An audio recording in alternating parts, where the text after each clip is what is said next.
스테이블 코인은 미국은 발행 시장 중심으로 형성되고 있다, 거래소 중심으로 형성되고 있다라고 말씀드리면서 국내는요 결제입니다. 네이버, 카카오페이, 다날, 결제 측면에서 스테이블 코인은 좀 더 들여다볼 필요가 있다라는 말씀도 드립니다.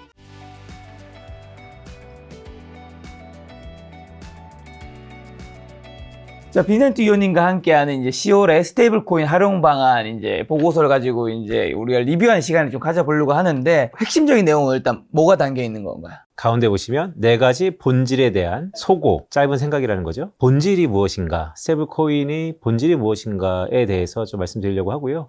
약간 올드 패션일 수는 있지만 스테이블 코인의 정의, 그리고 제 나름대로 생각하는 코인과 토큰의 구분, 더 나아가서 원화 스테이블 코인은 어떻게 법이 진행되고 있고 향후 우리는 어떻게 활용할 수 있을까 등등을 다뤘습니다. 자, 그럼 비트코인 같은 변동성 자산과 달리 스테이블 코인이 디지털 통화로도 불릴 수 있는 핵심적인 특징이 좀 뭘까요? 결국 가장 크게 다른 것은 변동성인 것 같습니다. 네, 기본적으로 비트코인은 지금은 추세적으로 우상향한다라는 것이고, 또한 비트코인 그러면 비트코인을 통해서 돈을 많이 버신 분들이 있죠. 비트코인 이퀄 투자 자산이고요. 제가 차트 하나 좀 보여드릴 건데, 네, 화면에 보시는 것처럼 비트코인은 투자 자산이고요. 스테이블 코인은 통화입니다. 통화가 되기 위해서는 다양한 것들이 필요한데 가장 중요한 것이 볼러틀리티의 축소, 즉 안정성이라는 게 통화에서 가장 중요하다라고 볼 수 있고요. 비트코인은 이제는 기관 자금들이 많이 들어왔기 때문에 이전에 비해서 변동성이 상당히 제한적이고 낮아졌습니다. 하지만 그럼에도 불구하고 여전히 널뛰기는 있을 수 있다라는 우려에서 비트코인은 통화가 아닌 투자 자산으로 바라볼 수 있고요. 오늘 다룰 스테이블 코인은 통화다라는 의미에서 비트코인의 변동성을 스테이블, 안전하게 바꿨다, 치환시켰다라는 것이 흔히 스테이블 코인의 정의이자 또 통화로서의 목적과 명목이라고 할 수 있겠습니다. 그럼 미국이 스테이블 코인 이제 법안, 이거 지니어스 액트였나요? 요거 서두르는 것이 달러 패권 유지 전략의 핵심이라고 보나요? 어떻게 보세요? 네, 말씀하셨던 것처럼 미국이 스테이블 코인 법안을 통과시켰죠. 그러니까 디지털 자산에 대한 법안은 꽤 있었지만 스테이블 코인을 명시하고 법안을 통과시킨 것은 참 이례적인 것 같습니다. 올해 하반기 7월 달에 있었고요. 스테이블 코인 법안은 크게 여러 가지가 있는데 가장 중요한 것이 이 스테이블 코인의 안정성이 가치를 무엇을 통해서 담보할 수 있을 것인가. 법정화폐인 달러 더하기 미국 국채 93일 이하의 단기채를 꼭 가치와 1대1로 연동시켜서 안전하게 담보 가지고 있어라 라는 것이 법안인데요. 이런 의미에서 보면 미국이 드디어 이전까지만 하더라도 우리 흔히 테더라 그래서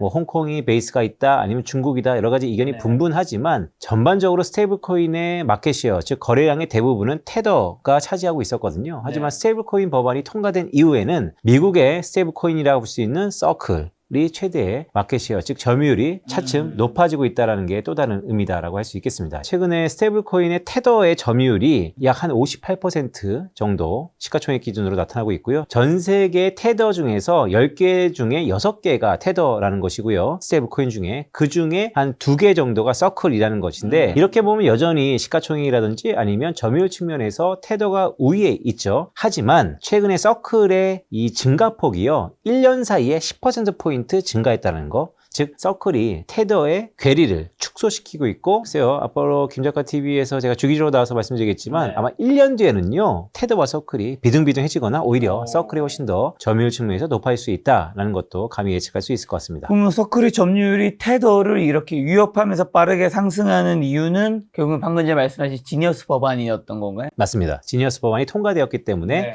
테더는 지니어스 법안에 어느 정도 감시를 받지 않은 상태이고요. 서클은 지니어스 법안이 그대로 적용되었기 때문에 투자자 입장에서 아니면 활용 측면에서 법안 규제 안에 들어왔던 서클이 좀 더 신뢰도 측면에서 비교 우위에 있다고 할 수 있겠습니다. 저 지금 여기 적혀있는데 달러 기반 스테이블 코인은 테더와 서클로 양분되고 있는데 거의 합치면 80%니까요. 개인의 뭐 투자 관점에서는 어쨌든 서클이 올라가고 있는 게 개인의 입장에 투자를 할 때 뭘 좀 참고해야 되는 건가요? 기본적으로 지금까지는요. 올해 지니어스 액트법이 통과되기 바로 직전까지 전 세계 비트코인이나 아니면 이더리움 등등을 사고 팔 때 디지털 세계에서의 기준은 테더였습니다. 1달러에 패그된 테더의 가치로 모든 걸 결제했었는데 근데 테더사는 참 이면적으로 문제 아닌 문제가 있었습니다. 과연 이 페그, 즉 1대1의 가치를 어떻게 보존할 수 있을까? 그래서 실제 테더사의 재무제표를 꾸려봤더니 뭐 미국채에 투자를 한다든지 예전엔 비트코인에 투자한다든지 다양한 자산에 투자하고 있었거든요. 하지만 그것조차도 변동성이 크잖아요. 지금은 비트코인이 많이 우상향하고 있지만 언제 또 급락으로 내려갈 수 있고, 또한 미국채도 크게 금리에서 변동할 수 있고, 자, 이렇게 변동성이 크다 보니까 미국의 정부에서는 법안을 만들어서 그러지 말고 다양한 자산을 투자하는 것이 아니고 우리가 법정화폐인 달러 아니면 미국채 단기물로만 기본적으로 준비금을 채워라 라는 것이 그 법안이거든요. 그 법안에 들어오면 법안 안에서 여러 가지 플레이를 할 수 있겠다는 것이고, 법안에 들어오지 않는다는 것은 그만큼 미국 정부가 보증 아니면 기본적으로 신뢰 측면에서 문제가 생긴다는 것이죠. 두 회사의 행동이 다릅니다. 행동 전략이. 테더는요, 과감하게 나 안 받겠다 라고 해서 스테이블코인 법안 밖에 있는 것이고요. 서클은 스테이블코인 법안 안에 있기 때문에 말씀하셨던 것처럼 미국을 중심으로 디지털 생태계에서의 결제나 점유나 등등을 했을 때 이 스테이블코인은 서클 중심으로 이루어질 가능성과 개연성이 높아졌다라고 할 수 있겠습니다. 자, 그럼 테라 루나 사태 이후 담보형 스테이블코인이 대세가 되었는데 이런 알고리즘 뭐 스테이블코인들로 사라지게 되는 건가요? 네, 맞습니다. 되게 좋은 질문인데요. 화면 잠깐 보시는 것처럼 여러분 스테이블코인은요, 종류가 있었습니다. 크게 세 가지가 있습니다. 알고리즘 스테이블코인. 이 1대1의 가치를 알고리즘을 통해서 자동적으로 다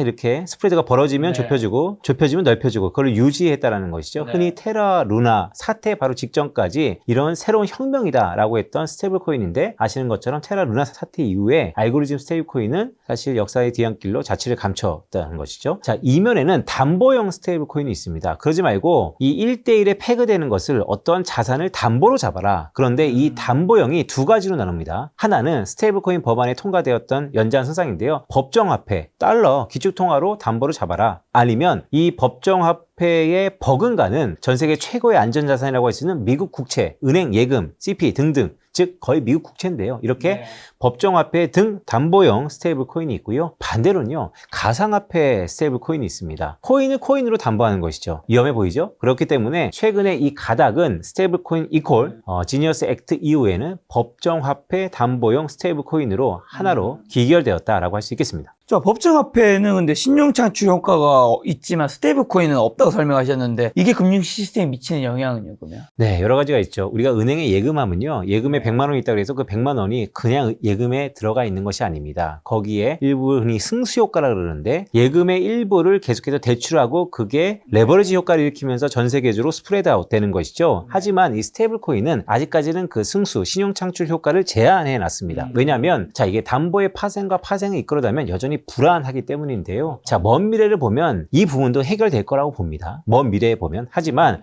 올해 통과되었기 때문에 올해 측면에서만 놓고 보면 신용 창출 효과가 제한돼 있죠. 그렇다면 어떤 일이 벌어지냐? 스테이블 코인의 발행이 늘면 늘어날수록 카운터파티, 반대급부에 있는 은행 예금들이 줄어들게 되는 것이죠.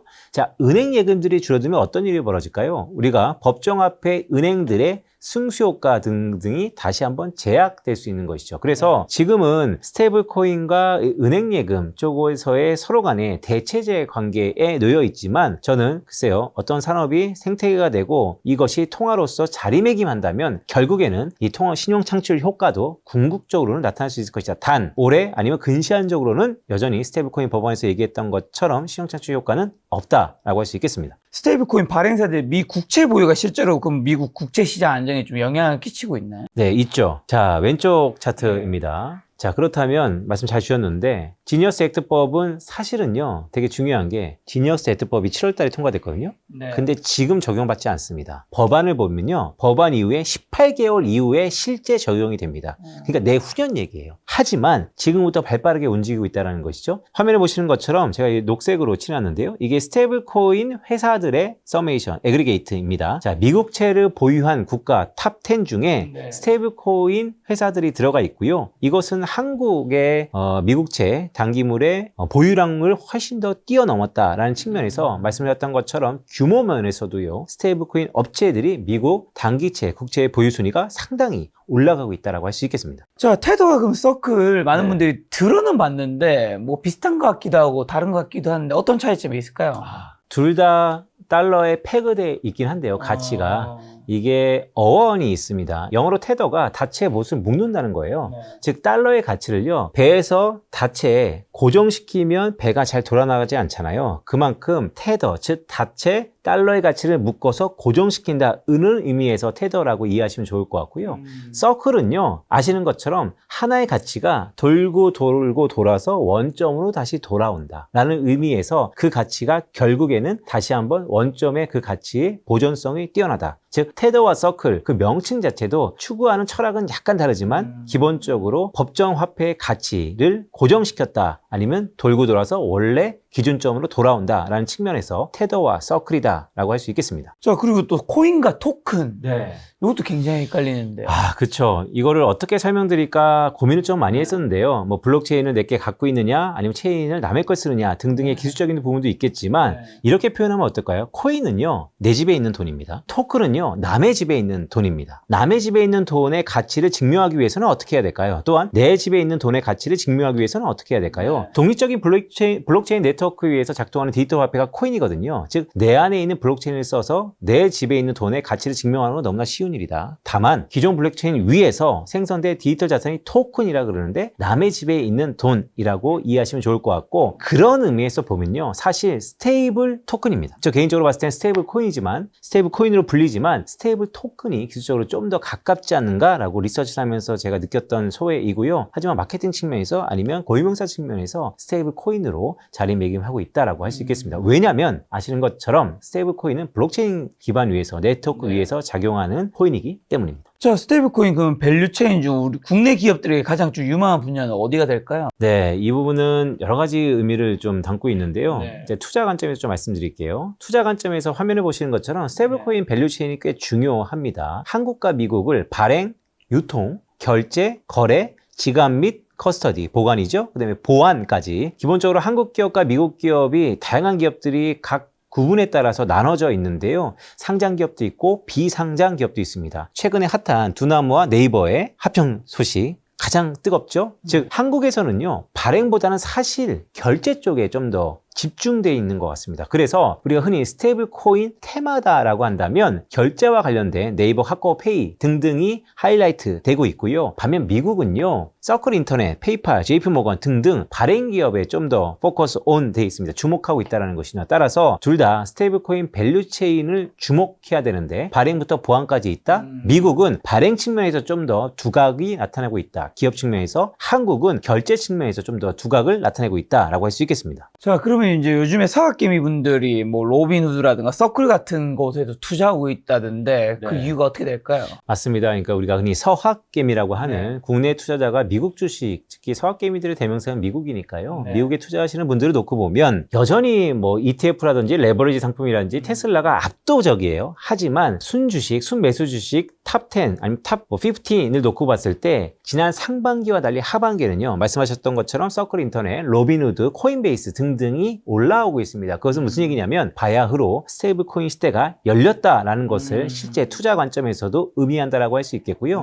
근데 또 재밌는 게 상반기에는 빅텍이었거든요. 하반기에는 스테이블 코인입니다. 하지만 최근 들어서 다시 한번 빅텍으로 갈까 말까를 고민 중입니다. 왜냐면 뒤에서 말씀드리겠지만 빅텍이요, 스테이블 코인을 발행하기 시작했다는 거. 그러니까 두 또 다른 집단군의 컨버전이 나타나고 있다는 게 최근의 흐름이다라고 할 수 있겠습니다. 말씀하신 대로 최근 글로벌 빅텍 기업들이 자체 스테이블 코인 발행을 추진하고 있는데 이들이 이제 기존 금융사에 경쟁했을 때 파급력은 좀 어떻게 될까요? 딱 두 가지 단어로 요약할 수 있을 것 같습니다. 사용자 편의성과 비용 절감 측면에서 빅텍이 보유한 수많은 유저들, 테슬라에 수많은 사람들이 있고요. 우리가 흔히 뭐 엔비디아는 B2B 아니면 그 위에 뭐 M7 다양한 유저들이 있지 않습니까? 그런 자신들이 보유한 막대한 사용자들을 마켓으로 삼아서 그들의 대상으로 사용자 편익과 비용 결제 측면에서 결제 측면에서 상당히 하이라이트 되고 있다. 모두에 말씀드렸던 것처럼 미국은 스테이블 코인 밸류 체인상에서 발행에 집중되어 있지만 결국 그 이면에 빅텍이 노리는 건 결제 측면에서 하이라이트 되고 있다라고 할 수 있겠습니다. 저 스테이블 코인이 뭔가 세상을 좀 변화시키고 있는 것 같다는 생각이 요즘에 들고 있는데 그럼 스테이블 코인이 핫한 건 알겠고 네. 개인분들이 그래 스테이블 코인 세상 간다고 인지하신 분들이 뭘 사야 되는 거예요? 네, 뭘 사야 되냐? 다양한 기업들이 있습니다. 한국 기업 같은 경우는 비상장 말고 왼쪽 상장 기업의 발행, 보통 은행들이고요. 네. 유통, 카카오도 거기 들어가 있고 결제 측면에서 지금 하이라이트 되고 있고요. 카카오페이, 네이버, 다날 등등이 있는 것이고요. 네. 미국 기업은 말씀드렸던 것처럼 발행 측면에 서클 인터넷, 그다음에 페이팔, JP 머간 등등이 있다. 네. 자, 거래처 측면 코인베이스, 로빈후드 등등도 미국은 다방면에서 글로벌 밸류 체인상에서 상장 기업이 있고요. 한국은 결제 측면에서 다시 한번 하이라이트 되고 있다는 말씀을 다시 한번 드립니다. 한국에서는 결제 측면, 네. 미국에서는 발행 측면을 좀 봐야 된다는 건가요? 하고 거래소. 거래소. 네, 코인베이스. 지금 스테이블 코인 시대에 또 주목해야 될 전통 자산이 있다고 하던데.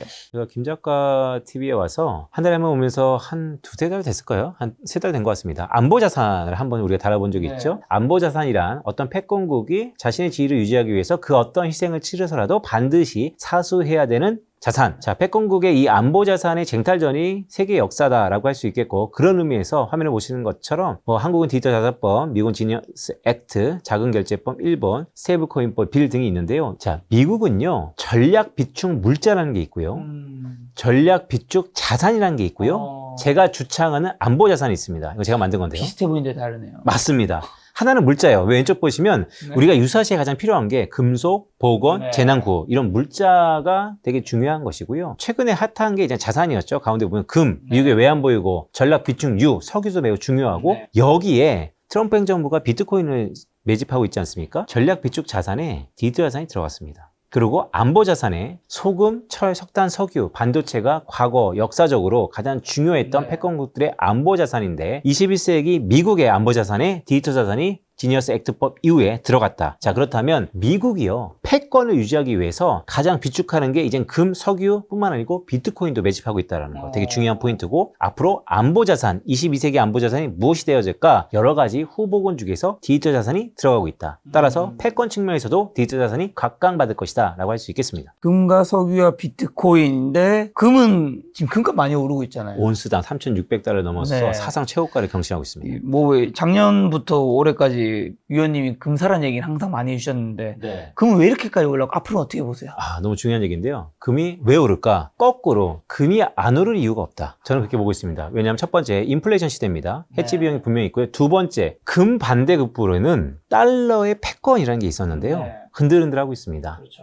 왜 그거를 알 수 있냐면 미국의 장기 채권의 수요를 보면 알 수 있습니다. 미국 입장에서, 미국 정부 입장에서 채권은요, 나에게 빚을, 돈을 빌려줄 사람들이에요. 그게 단기가 있고 장기가 있죠. 여전히 단기는 수급이 좋습니다. 스테이블 액트, 즉 지니어스 액트 법안도 93일 이하의 단기 채권을 스테이블코인 발행을 통해서 계속해서 수요를 나타내고 있는 것이죠. 하지만 장기채는요, 인기가 시들합니다. 왜냐하면 신용평가 떨어지고 있죠. 달러 패권 언제 불안하죠. 미국한테 돈을 빌려주는 거는 어쩔 수 없는 선택이지만 10년, 20년, 30년 빌려줘서 내가 과연 이 돈을 받을 수 있을까? 이전보다는 의구심이 생겼다는 것이죠. 자, 그런 수요가 다 어디로 가느냐? 한편으로는 금을 가고요, 한편으로는 비트코인 시장으로 간다. 그래서 여지없이 말씀드린 것처럼 그 경고했던 아성이 흔들흔들 하고 있기 때문에 금의 가격 상승세는 여전히 유효하다라고 보고 있고, 그러면 이것이 언제 멈출 것인가, 언제 멈출 것인가 되게 중요한데요. 그럼 거꾸로 미국의 이런 달러 패권이 흔들할 수 있었던 가장 근간에는요, 미국의 막대한 부채입니다. GDP 대비 100%를 훌쩍 넘어버렸죠. 그럼 거꾸로 미국 부채가 해결할 수 있을 것이냐, 단기간에 저는 어렵다고 봅니다. 그렇기 때문에 지난 한 2년 넘었는데요, 벌써 금을 계속해서 당신의 포트폴리오가 빛나도록 이라는 말씀을 드렸던 것처럼 금을 어느 정도 일정 부분 계속해서 채우가는 것이 좋다라는 말씀도 드립니다. 그리고 미국이 이제 전략적 안보 자산에 비트코인을 포함시켰다고 말씀하셨나요? 맞습니다. 근데 실제로 매집을 하고 있나요? 네. 401k 펀드라 그래서 네. 미국의 최대의 퇴직연금 펀드죠. 거기에 디지털 자산 매입이 가능하다. 하지만 아직까지 실제 액션을 취하지 않고 있습니다. 401k 펀드가 나중에 회계적으로 발표하기 때문에 그 이후엔 보겠지만요. 하지만 또 ETF, 현물 ETF, 블랙락을 비롯해서 다양한 측면에서 들어갈 수도 있죠. 401k 펀드의 디지털 자산 매입 가능이 법제화적으로 고쳐졌다는 게 되게 중요한 포인트고요. 왜냐하면 이제는 선택에 의해서 살 수 있다. 과거에는 사고 싶어도 못 샀다. 이것은 큰 변화가 있다라고 있다라고 할 수 있겠습니다. 근데 비트코인이 이제 트럼프가 전략적 비추 자산 언급하고 뭐 후보 시절부터 그러면서 이제 여기까지 왔는 건데 뭐 사실 그 전에도 비트코인이 뭐 굉장히 많이 올랐던 자산이잖아요. 지난 한 10에서 15년 정도 사이 동안 트럼프가 되고 난 다음에 비트코인 뭐 많이 오르긴 했지만 한 2배 정도 제가 봤을 때 오른 것 같아요. 뭐 8천에서 1억에서 지금 한 1억 6천이니까 2배 이내인 거겠죠. 그 전에는 수십 배가 오를 때도 많고 했단 말이죠.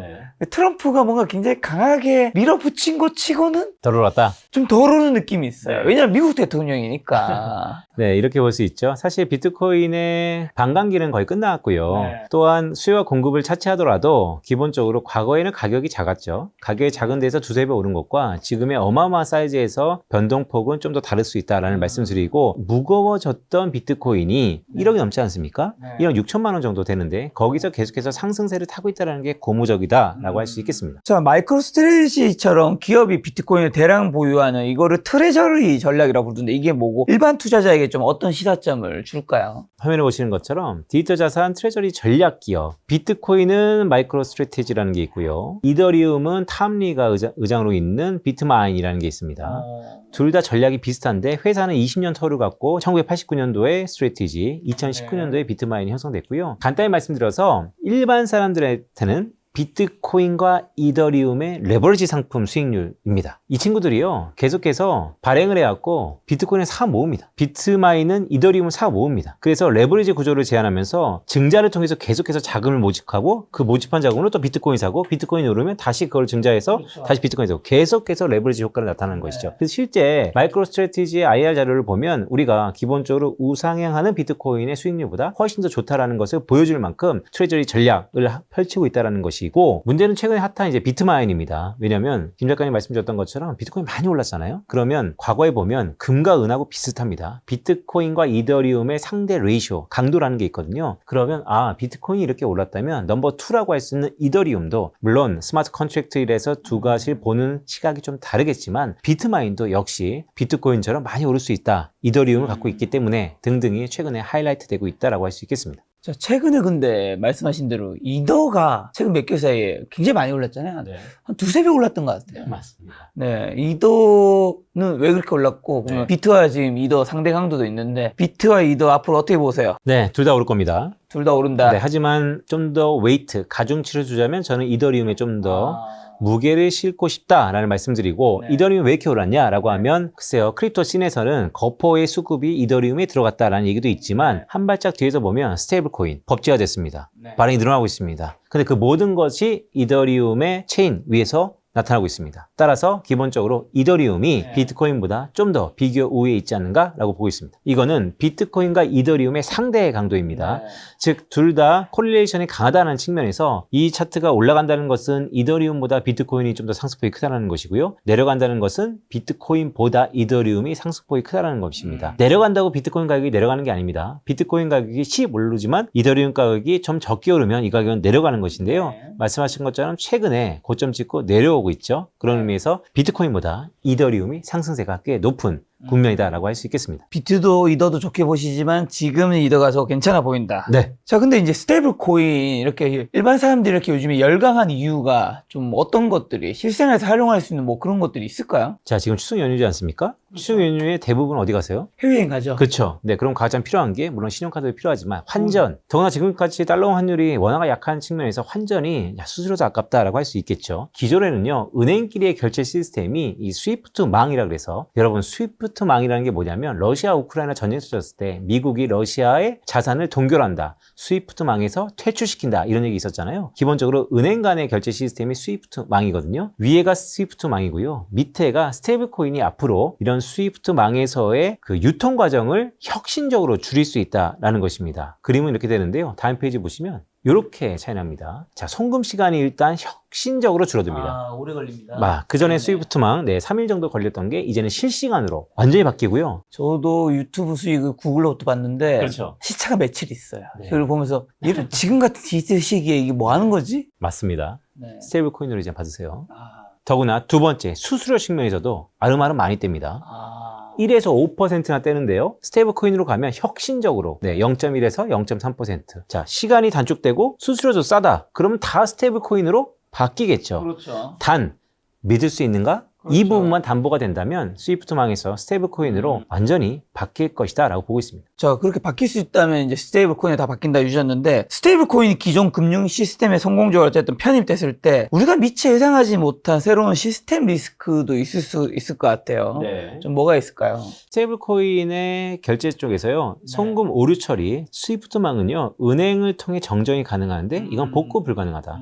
또한 법적으로 스위프트망은 어쨌든 보호가 되는데 스테이블 코인은 P2P이지만 보호가 불가하다라는 것이 기본적인 스킴입니다. 따라서 이 크레딧 측면에서 보안 측면에서 상당 부분 뜨거운 감자로 녹아낼 수 있고요. 근데 저는 이 부분이 또 기회일 것 같습니다. 아까 스테이블 코인의 밸류체인을 말씀드렸죠. 발행부터 시작해서 유통 결제, 그 다음에 보관, 커스터디, 그 다음에 보완까지. 저는 기본적으로 궁극적으로 시장이 커지고 마켓이 활성화되면요. 이 보안 측면이 상당 부분 또 다른 핵심으로 자리매김할 거다라고 보고 있기 때문에 오히려 지금은 위기 아니면 우려 섞인 부분이 있겠지만 향후 그 부분이 기회일 수 있다라는 말씀도 드립니다. 그리고 달러 외에도 뭐 유로라든가 엔화 기반 스테이블 코인이 본격적으로 등장할 경우에 디지털 통화 시장의 패권은 또 어떻게 재편될까요? 네, 패권은 여전히 달러가 가져갈 가능성이 높습니다. 왜냐하면 가장 많이 사용하기 때문입니다. 자, 나중에는 디지털 시대에서의 통화는 스테이블 코인이 될 거다라는 것이 첫 번째 방점이고요. 두 번째, 그러면 어떤 국가가 어떤 통화가 헤게모니를 가질 것인가. 지금 법정화폐 측면에서의 결제 측면에서 보면 10개 중에 8개가 다 달러죠. 따라서 달러 베이스의 스테이블 코인이 일단 기본적으로 자리매김할 거다라고 보고 있고, 그 이면에 다른 중기축 통화 아니면 우리 원화까지도 어느 정도 자리매김하기를 기대한다라고 할 수 있겠습니다. 자, 그리고 한국 K 스테이블 코인도 좀 여쭤봐야 되는데, 한국 정부의 가상자산 정책이 규제에서 산업 육성으로 전환된 결정적인 계기가 있을까요? 네, 말씀하셨던 것처럼 결정적인 계기는 지니어스 액트 법안의 통과입니다. 미국이 하면 결국에는 하는 겁니다. 따라서 미국이 법이 통과됐기 때문에 우리도 방향을 선회했다라는 것이고, 한국은행이 한강 프로젝트라는 게 있었습니다. CBDC, 즉 중앙집권적인 통화로서의 이 디지털 화폐 쪽을 기획하는 하나의 프로젝트가 있었는데 사실상 잠정적으로 중단됐죠. 따라서 이 민간 쪽으로 이제 확산될 것 같고요. 블록체인 기술이 좀 더 실용화, 활성화 될 것이다 라고 보고 있고, 결국 관건은 이겁니다. 흔히 이런 얘기 많이 하죠. K 콘텐츠? 맞습니다. 원화 스테이블 코인을 만들어서 뭐 하냐? 그럼 거꾸로 저 이렇게 말씀드린 거죠. 왜 전부 다 달러 쓰지? 우리는 원화를 왜 씁니까? 등등. 결국에는 자, 많은 사람들이 달러를 쓸 겁니다.